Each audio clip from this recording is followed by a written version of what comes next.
We've seen an entire new segment of electric big trucks like a Tesla Semi, but those are for general freight, trucks that drive hundreds of miles. But there's an entirely different segment of vocational trucks like this one that need electrification. I'm here with Edison Motors in the great wilderness here in Canada to talk about why vocational trucks make even more sense. So let's see if we can't figure this out together. I'm Ricky, and this is Tuba Da Vinci. Woo! This video is sponsored by Delete Me. The last couple of days, we've been living here in this completely off-grid cabin. There's no electricity, there's no running water, there's no nothing. So if I wanted to charge even an iPhone, that would require turning on this generator right here. This has to idle because any gasoline motor has to at least maintain some level of activity. Now this generator is small, so this might only be burning about 1 liter an hour or so.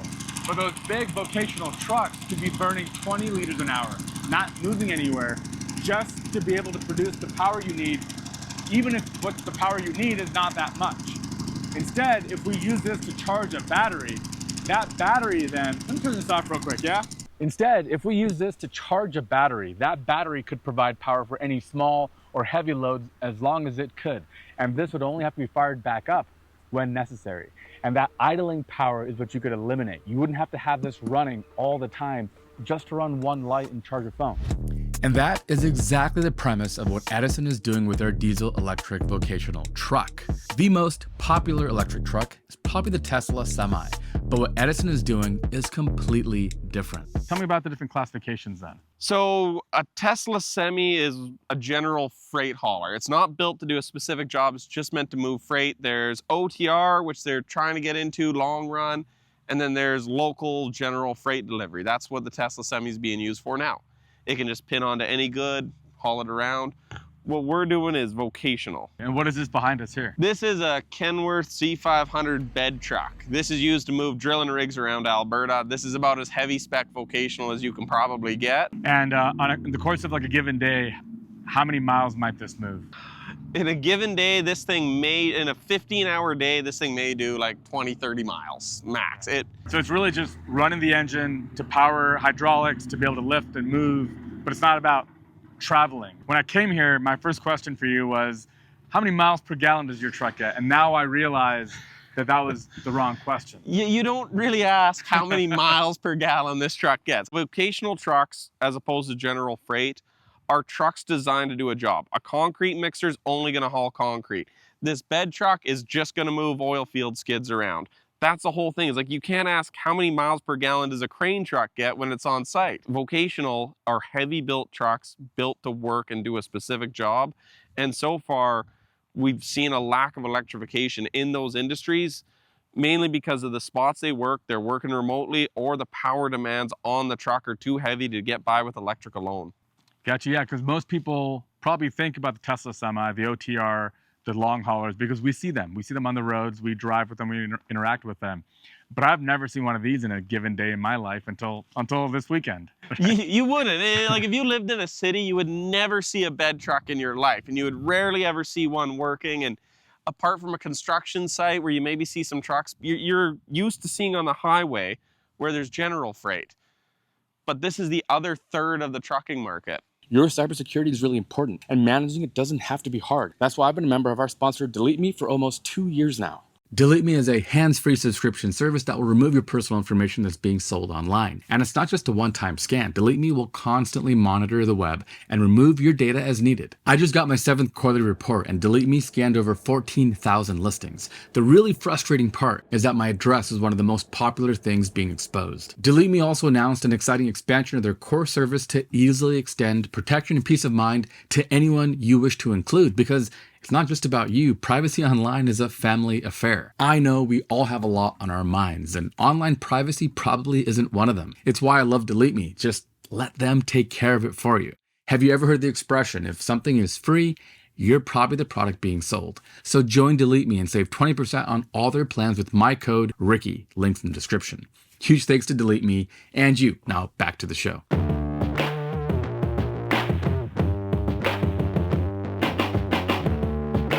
So let me show you here what's going on. The power distribution unit. A lot of copper in here. Essentially what this is where all the high voltage DC lines are coming through. We got some safety controller here as well. These contactors you see throughout are essentially just controlling where the power is flowing. We want to make sure that everything's fused and contacted. And what's great about the next trucks, we learned from this, we're going to really shrink it down. Basically getting this whole cabinet here about the size of my torso. These are all of our inverters. We have 2 for our generator, and then we also have 1 for each axle. Another thing that we're trying to get rid of on the next trucks is called an inductor. And what that does is it's a filter. It really converts our battery voltage from 550 right now to a usable 700. Thankfully on future trucks, the battery is just going to be nominal 700. But these big boxes here essentially do that conversion. Really looking forward to getting rid of this. It was awesome to use for testing, but they tend to kind of blow up to time. So it's really great that we can eliminate these heavy, expensive parts and just use a battery exclusively. This truck is a hybrid, plug-in hybrid. So therefore it does have a CCS1 charger on here. So you can do fast charging up to 150 kilowatts. It's also got a 6.6 kilowatt OBC or onboard charger. So therefore, if you're parking your truck at night, the idea is you still get to plug it in and you probably save about 50 to 100 bucks a shift. Who knows, you know, it might be advantageous for one operator to stop at the side of the road somewhere to do a fast charge as they're working. So super exciting stuff. We're hoping the infrastructure catches up to what we're doing.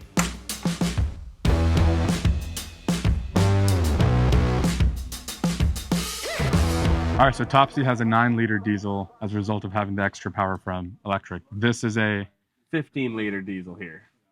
So you can see quite the difference in the size. Goes all the way back there. It's down below the leaf springs, all the way up to here. It's massive. I'm blown away by just the size of the piping. Look how much air has to go through.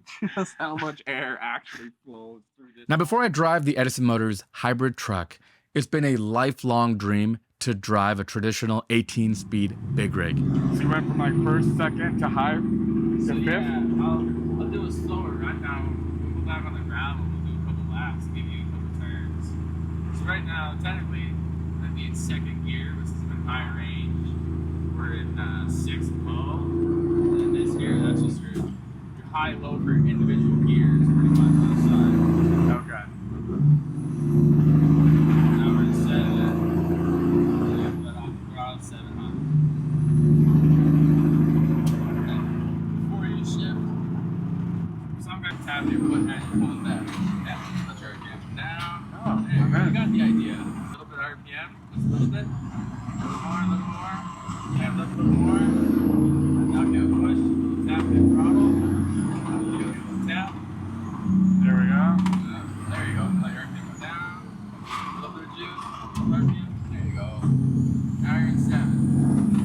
7th gear. Now we're clipping along. Yeah. You could be doing 90 if you wanted to. About 1700. A little more. There you go. Oh. So now I'm in 6th gear, Now right? you're in 6th gear. You can make Okay. a shift whenever you want.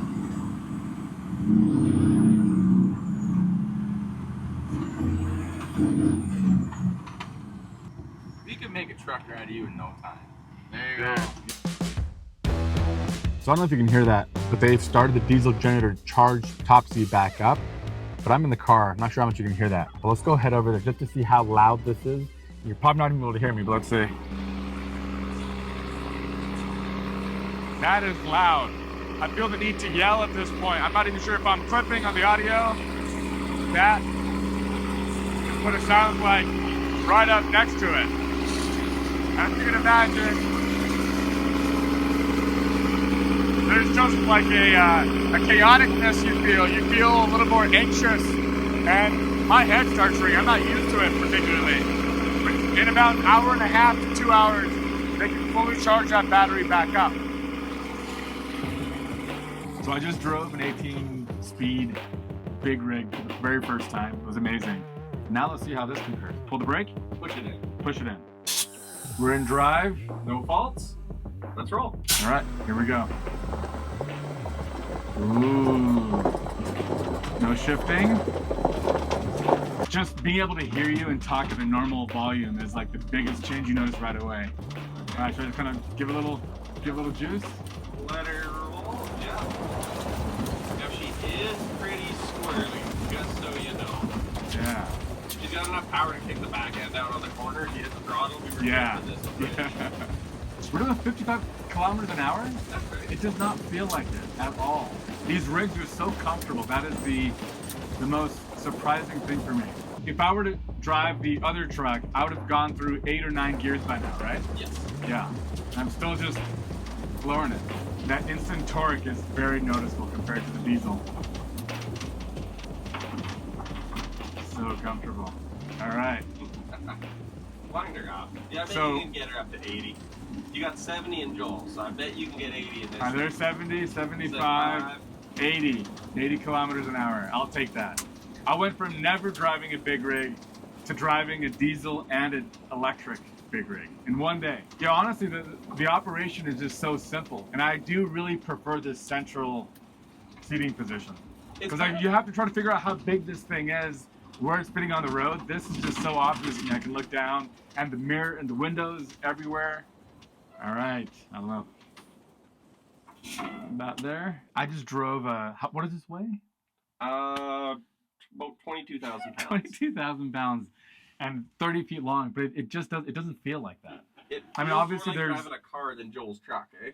I'm so curious to know what like truckers think. Like, how would they compare this to, you know, shifting 20 times Dash and the Joel. clutch? And yeah, maybe we should. Maybe we should.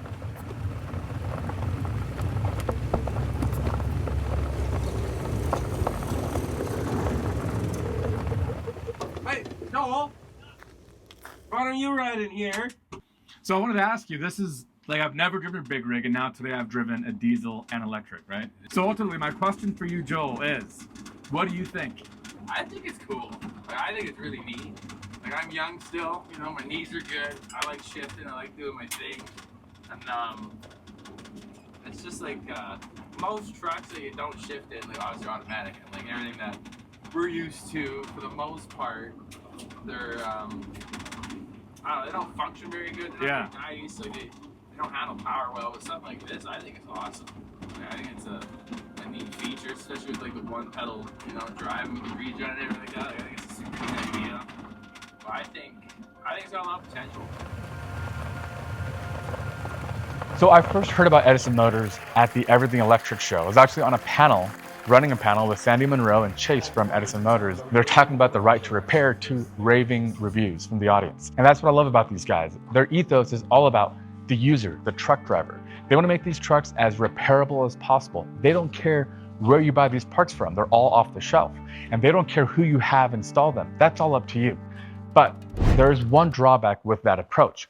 Because most of these products are made off the shelf and not made to exactly work together, you could potentially have some challenges. For example, the 3-in-1, which is a system that takes the pack voltage and steps it to different levels for the different components on the rig, is being too noisy. It's sending out too much information too frequently and is bogging down the CAN bus network, which is the network layer that all these different components talk over. But because it's sending too much, it's causing some issues. So they're installing a Raspberry Pi with some custom code that will intercept all those messages and then only relay what is needed. That's the sort of problem that you wouldn't have if you built every component yourself. But of course, if you build every component yourself, the repairability always falls upon you and your availability to have spare parts. It's that trade-off in engineering that always happens. But with some cleverness, you can have the best of both worlds. So you mentioned that with this hybrid system, you're stepping down from a 15-liter diesel down to a 9-liter diesel in this thing, compared to the 15 in that thing. Yes. Is there a trade-off? Is there less power? Am I going to be able to do less truck things, or how does that work? No, despite having a smaller engine, you don't have a trade-off and less power. See, that thing's got a 15-liter, 600 horsepower engine because it needs it for it's just shove that engine off the line. Once it's cruising down the highway, it doesn't need the 600 horsepower. It might only need 200-300 horsepower. I guess here, the best way we can describe that is your peak load demand. So let's say you're sitting at a light and now you're accelerating, now you're using 600 horsepower to get going. Well, now that you're cruising down the highway, you're only at 200-300 horsepower, and then you slow down a bit for a light, and then you accelerate for the next light, and then you're rolling down the road. So you need 600 horsepower to meet this peak power load, and then you're running an oversized motor for the average time running down the highway. With the 9-liter, we essentially have an engine that works as a generator, and we make this base load demand. So the generator provides this base load, and then the batteries from the hybrid make this peak power up here. So this is all batteries. This little bit here is all regen, so that's recaptured energy that we then use. We take that little bit of recaptured energy and we meet this power demand without any generator peak power. And that's kind of what's cool about it, and that's, you're not sacrificing anything. Gotcha. Okay. And the second question, which I'm sure we're going to get in the comments, is why go hybrid at all, right? This is the question that we talked about compared to the over the road. Was that right? Over the road? Over the road trucking versus vocational. Yeah. The benefits of there is that, so hybrid doesn't make as much sense. It's all about this peak power demand here.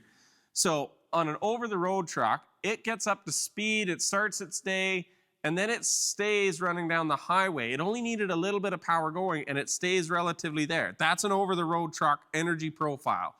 5 minutes of acceleration, 3 hours of running down at an average load. A vocational truck, city stop and go truck that's running, it's accelerating, stopping and starting for every single red light. Slows down, speeds up for the green light, slows down for the red, stops, goes. Well, now, if you draw an average baseline through here, every one of these in a normal drivetrain is extra throttle. Well, this is all regen that balances out. So the heavier you use this truck, the more peak load demand you do. So something like a heavy logging truck where you're regenning a lot. In a logging truck, you may have heavy regens. In a city, you're slowing down every light. This makes sense. I can meet, which means that this C9 generator is meeting all these peak load demands and providing an average base load, whereas this one, if I size that generator to that, I'm basically right there and I save a little bit here. So depending on how much you use this truck, the hybrid application makes a lot of sense for heavy vocational, not as much sense for OTR. It's just all about shaving those peak power loads off. And a lot of this talk about aerodynamics. Aerodynamics makes sense for this OTR. Their biggest thing is just pushing wind. On a logging truck that's in a bush, or when you're hauling oversize, things that actually help you better are bigger rads in the front, more cooling capacity, because you're not running at 60 mile an hour down the highway getting wind flow. Yeah, that truck is, you can see it's got a huge radiator. It's got the side panels off. They're just trying to keep that thing cool because it's not running and getting the wind flow. Like suddenly, if we made this hood more sloped down, well, that means that I have a much smaller radiator. I'm not getting the cooling through it. And if you made smaller air breathers and you made it more ingrained, well, now if I'm in a dusty environment, I'm picking up that dust and I'm clogging up my air intake, so I'm sucking harder through the air, and that's less efficient for that engine. So everything you know about like OTR trucking and aerodynamics goes out the window once you're rig moving or you're off highway logging. It does not apply to it.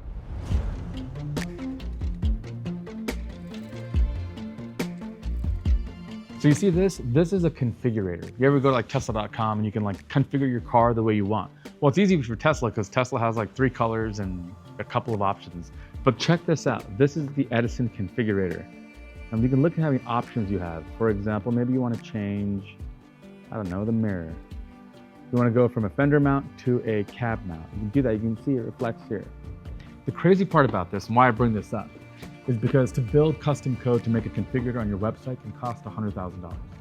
But this is actually in a game called American Truck Simulator, okay? And people from their community, members, their fans who watch your YouTube videos, actually offered to make this mod for this game. So the Edison truck is in American Truck Simulator thanks to people from their audience. And that's the coolest part about it. There's a lot of that. Whenever they share problems that they have, they'll make videos about it and be honest and say, hey guys, we're struggling with this. And there are people in the audience who will jump in who have knowledge and expertise and help them. As a result, Edison Motors has 440,000 subscribers on YouTube. If you want to learn more about them, check out their channel. They make amazing content. Their videos are genuine and real and authentic. They share what's going on and they're honest about it. That's what has made their community so awesome and special. And I mean, just look at how much help they get from them. It truly is this thing that they've built and is far beyond just the truck. The hardest part about building a new car company is spending the billions of dollars to build the manufacturing plants to be able to make 100,000 cars a year. Companies like Kenworth, when it comes to the general freight trucks, they build them on assembly lines and they're making thousands and thousands of trucks a year, and that would be really difficult to compete with. But Edison isn't competing with general freight. They're building vocational trucks, and even large, huge companies like Kenworth build their vocational trucks by hand. They're not built on assembly lines because there's such a variation and so much custom requirements for every use case. For example, that bed truck, right? A cement mixer, completely different thing. So they also build trucks by hand. And so Edison says, we could do that too. And that's the genius of their business model. They're not competing with companies that are making millions of these products a year. They might only make a couple of hundred. Even Kenworth only makes hundreds of these vocational trucks. And in that market, a scrappy startup like Edison definitely has a shot.